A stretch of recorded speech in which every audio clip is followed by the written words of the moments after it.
Le tribunal des droits de la personne a condamné un salon de coiffure à verser 500 $ en indemnité à une personne non binaire qui se plaignait d'avoir subi un grave préjudice. Pour prendre rendez-vous, on l'obligeait à choisir entre une coupe pour homme ou une coupe pour femme.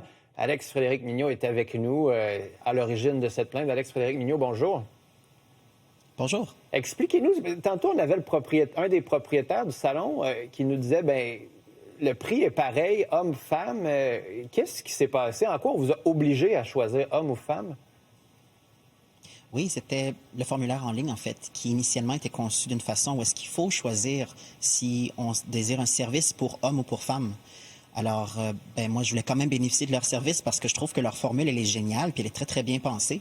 C'est juste que je me suis heurté à des refus de la part de l'entreprise de faire des accommodements.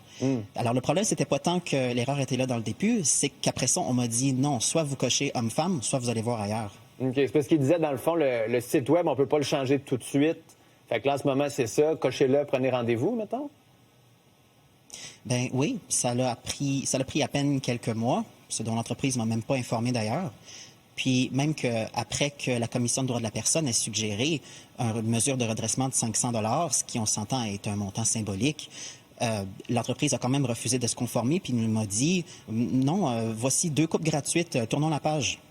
Ce qui démontre que leur système, en fait, il était contournable, puis que ça prête davantage à de la mauvaise foi que vraiment à une impossibilité de type système informatique.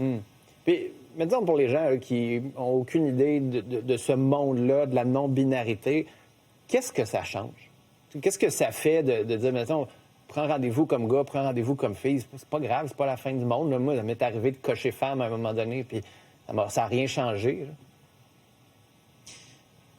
Là. La non-binarité, vous me demandez. Vous savez, il y a il y a autant de façons d'être un être humain qu'il y a d'êtres humains. Qu'est-ce que ça change de devoir cocher homme ou femme? Oui, mais ce que ça change, c'est que justement, en cochant quelque chose que je suis pas, je me présente comme quelque chose que je suis pas. Et quand je me présente sur place ensuite, il faut que je le corrige. Imaginez que je coche homme, puis qu'après ça, il faut que je me présente au salon en disant « Hey, en passant, j'ai coché homme, mais comme, proposez-moi pas une coupe masculine, appelez-moi pas monsieur, je suis pas un homme. » La personne qui va me recevoir au salon, elle n'a rien à faire de ça, puis elle n'a pas besoin de cette information-là. Fait que c'est important pour moi de ne pas mentir à mon propre sujet. Puis de toute façon, il n'y a pas seulement que des hommes et des femmes. Alors, reconnaître la participation des personnes non-binaires, leur existence dans la société, ça fait juste élargir leur clientèle. Puis, il y a des gens qui nous disent « Encore une autre affaire ». Est-ce que ce genre d'activisme-là, si c'est comme ça que vous le qualifiez, ça aide la cause, vous pensez? Ça l'aide la cause. C'est pas de l'activisme parce que je l'ai fait uniquement pour moi-même, mais ça l'aide parce que ça crée de la jurisprudence.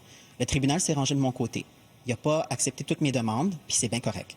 Mais on a reconnu en cours que les personnes non-binaires ont le droit de s'identifier comme personnes non-binaires et de ne pas être effacées en devant devoir se faire passer pour homme ou pour femme alors qu'on ne l'est pas. OK. Puis, quand le gouvernement, on en a beaucoup parlé, là, enlève ces mots-là, ces yel et autres, on n'a plus le droit de les utiliser. Ça, c'est. Je veux dire, à un moment donné, c'est là que la société semble vouloir aller. Vous poussez pour aller dans l'autre sens. Est-ce que ça va. Ça vous dérange? Comment, personnellement, vous le sentez? Non, je vois pas, en fait, pourquoi est-ce qu'on devrait retirer quoi que ce soit. Je pense qu'au contraire, on devrait ajouter. On devrait simplement reconnaître qu'il y a des personnes de tous les horizons, de tous les genres, que ces personnes-là méritent aussi d'être nommées, qu'elles méritent d'être incluses. Puis le problème, c'est pas de pas toutes les nommer à la base. Le problème, c'est de dire à ces personnes-là, non, tu ne fites pas assez dans la compréhension que j'ai du monde. Fait que ça aurait pris genre un homme, femme, autre, mettons? Ben, ou juste coupe de cheveux courts, cheveux longs, cheveux frisés. J'ai un enjeu de pour moi, ça faisait vraiment aucun sens. Excusez, problème de tenage de micro. Ouais, est-ce que comme ça, c'est mieux? Désolé. Et l'émission se finit là-dessus. Je suis un peu désolé. J'aurais aimé ça vous entendre. On se réinvitera. Non. Alex Frédéric Mignot. Au plaisir on aura une discussion une autre fois sur la suite des choses. Au plaisir de se reparler.